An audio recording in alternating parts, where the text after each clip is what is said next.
Hai anak-anak semuanya, bagaimana kabar anak-anak yang di rumah? Baik ya? Oke, seperti biasanya kita belajar tematik ya. Nah, anak-anakku, eh, kalian sudah siap untuk menerima pelajaran? Oke, semua sehat ya? Sehat. Kita bersyukur kepada Tuhan atas segala anugerahnya ya. Oke, semuanya yang eh, anak-anak yang Miss Inca sayangi, perhatikan ya pembelajaran kita hari ini ya. Kita masih di tema 7, kebersamaan, subtema 4, kebersamaan di tempat wisata. Pembelajaran 5 dan 6. Ini pembelajaran terakhir ya untuk tema 7 ya. Oke, semuanya perhatikan baik-baik.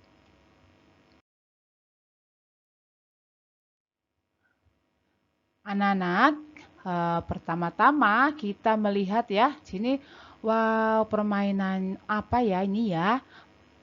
Mereka sedang bermain di mana ini? Di kolam. Wah, kalau bermain di kolam itu sangat menyenangkan loh anak-anak ya. Nah, kita sudah sering ya bermain atau renang, kegiatan yang dilakukan di dalam air. Bermain bola tangan air. Nah, ya. Nah, ini biasanya sih dilakukan oleh anak laki-laki ya. Nah, kita lihat sini ya. Di kebun binatang disediakan wahana bermain di air. Terdapat kolam untuk bermain bola tangan. Benny bermain bola tangan bersama teman-temannya. Benny melempar bola, Edo yang menangkap. Mereka sangat senang bermain di air. Nah, mereka hidup rukun loh anak-anak loh, tidak membeda-bedakan teman ya. Benny bersama teman-temannya, mereka sangat senang sekali bermain bersama. Mereka selalu hidup rukun sama dengan seperti dengan anak kelas 2 ya. Anak kelas 2 itu baik-baik semuanya. Miss Linca senang sekali ya. Jadi kita harus menerapkan hidup rukun dengan siapa saja ya. Oke, nah di sini kita sudah melihat bermain bola tangan air dan ini biasanya dilakukan oleh anak laki-laki. Oke ya, kita lanjut lagi ya. Baik anak-anak, setelah tadi kita melihat Benny bermain bola tangan di tempat wisata. Nah, di tempat wisata itu juga banyak sekali pengetahuan yang bisa kita petik, yang bisa kita ambil ya. Saat Benny berwisata tempat wisata, mereka juga mengunjungi ya.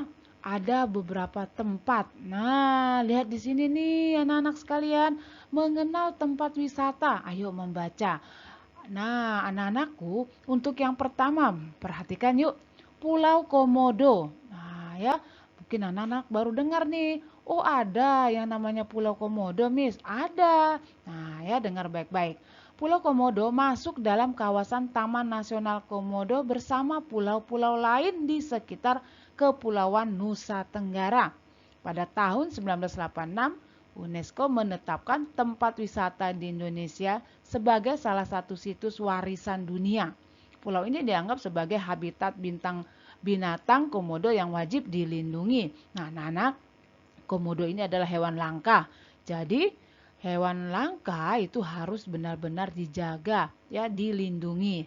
Nah, jadi ternyata Indonesia memiliki tempat wisata yang sangat banyak loh. Nah, salah satunya tadi apa? Pulau Komodo. Dan sekarang kita melihat Raja Ampat. Raja Ampat menjadi primadona baru di dunia pariwisata Indonesia. Pesona tempat wisata di Indonesia ini mulai banyak dikenal, baik oleh wisatawan maupun mancanegara.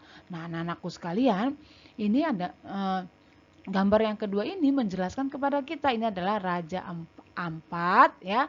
Eh, Kenapa dikatakan Raja Ampat? Karena ya kumpulan dari pulau-pulau di ujung Papua.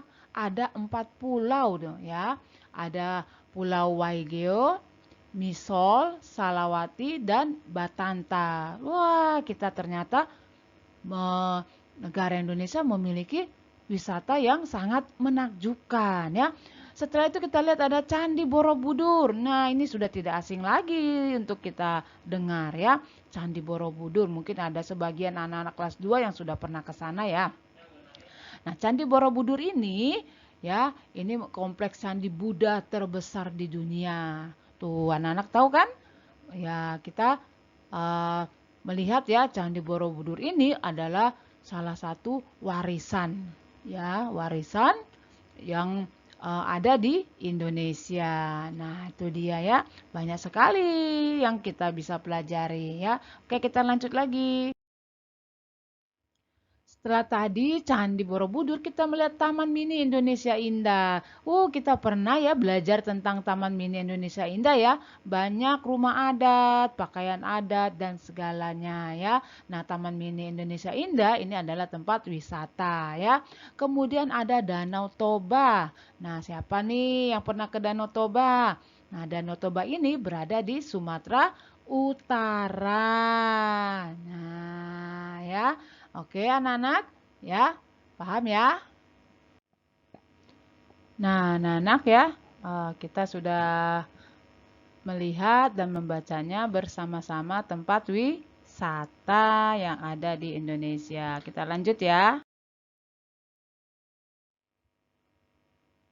Oke, sekarang kita melihat apa yang dilakukan oleh Siti bersama dengan teman-temannya setelah mereka belajar tentang tempat wisata ya. Membuat kreasi market kebun binatang. Kita baca dulu ya. Siti dan teman-temannya membuat market kebun binatang. Mereka dibagi ke dalam beberapa kelompok. Setiap kelompok membuat market kebun binatang. Mereka melengkapi cerita dongeng binatang. Kelompok Siti memilih tempat wisata kebun binatang Surabaya. Siti melengkapi dengan cerita Sura dan buaya. Ya, ini sudah pernah kita tahu ya, sudah pernah kita dengar juga kisah tentang Sura dan buaya ya. Nah, perhatikan di sini anak-anak sekalian, kelompok Siti berjumlah 12 siswa. Setengah bagian membuat market. Nah, kita ketemu lagi nih. Setengah bagian. Setengah dari 12 ini berapa? Ayo, setengah dari 12 itu adalah 6 ya. Nah, jadi setengah bagian membuat market. Berarti 6 siswa membuat market ya. Sepertiganya menulis dongeng. Nah, sepertiga dari 12 ini berapa anak-anak? Sepertiga. Ada 12 siswa ya, dibagi. Nah, jadi sama rata nanti. Jadi sepertiga dari 12 itu adalah 4 masing-masing. Jadi 4 siswa menulis dongeng dan sisanya menyiapkan bahan dan merapikan karya. Nah, market itu nih seperti ini nih anak-anak nih ya. Membuat se sebuah kreasi ya. Ini menceritakan tentang kebun binatang. Nah, nih ya. Jadi mereka dibagi kelompoknya. Tadi ada 12 siswa, setengah membuat market, setengah dari 12 itu adalah 6 ya, sepertiga dari 12 itu adalah 4. Nah, seperti itu ya. Anak-anak masih ingat ya yang kemarin sudah kita pelajari? Oke, kita lanjut lagi ya.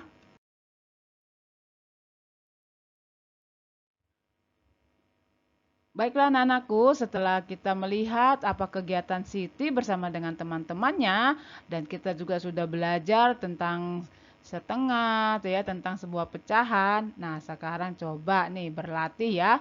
Berilah tanda centang pada gambar berikut yang menunjukkan pecahan dan tanda silang yang tidak sesuai. Nah, ya yang tidak sesuai dengan pecahan di samping. Ini adalah setengah. Nah, ini setengah gambar mana yang sesuai dari pecahan 1/2. Nah, itu ya. Tadi apa perintahnya? Memberi tanda centang pada gambar yang menunjukkan pecahan setengah dan tanda silang yang tidak sesuai. Oke ya. Nah, setengah ini mana yang menunjukkan pecahan setengah? Nah, ini nih setengah nih. Jadi kita kasih tanda centang. Yang tidak sesuai, kita beri tanda silang. Gampang ya? Oke ya. Nanti ini anak-anak kerjakan di buku PS tematik ya. 1, 2, 3. Ini anak-anak kerjakan. Tadi ini yang atas Miss sudah kasih contoh ya.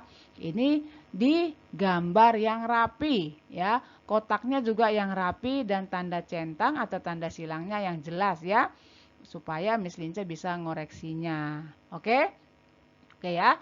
Nah, setelah itu buatlah gambar yang menunjukkan pecahan setengah. Nah, anak-anak sudah tahu ya pecahan setengah itu gambarnya seperti apa. Tetapi membuat gambarnya ada 3 macam nih. Ya, setengah. Gambarnya nanti berbeda-beda ya, nggak boleh sama. Contohnya mau buat lingkaran di sini boleh yang menunjukkan setengah. Kemudian mau bikin persegi boleh yang menunjukkan setengah. Berarti ada 3 model ya, model pecahan. Setengah, sepertiga, dan seperempat. Oke, anak-anak? Paham ya? Oke, semuanya. Anak-anakku sekalian ya, pelajaran kita hari ini sampai di sini dulu ya. Apa yang sudah kita pelajari, apa yang sudah anak-anak terima ya. Semoga kalian mengerti dan jika anak-anak masih ada yang bingung atau masih belum tahu apa maksudnya, nggak apa-apa ya. Seperti biasa anak-anak bertanya sama Miss Lince. Oke anak-anak semuanya? Oke ya, jangan lupa PS-nya dikerjakan yang rapi dan Miss Lince tunggu. Baik anak-anak yang di rumah, Miss Lince ucapkan terima kasih, selamat pagi, jaga kesehatan dan jangan lupa ya belajar tanpa disuruh oleh orang tua ya. Oke semuanya anak-anak selamat pagi, Miss Lince ucapkan Tuhan memberkati.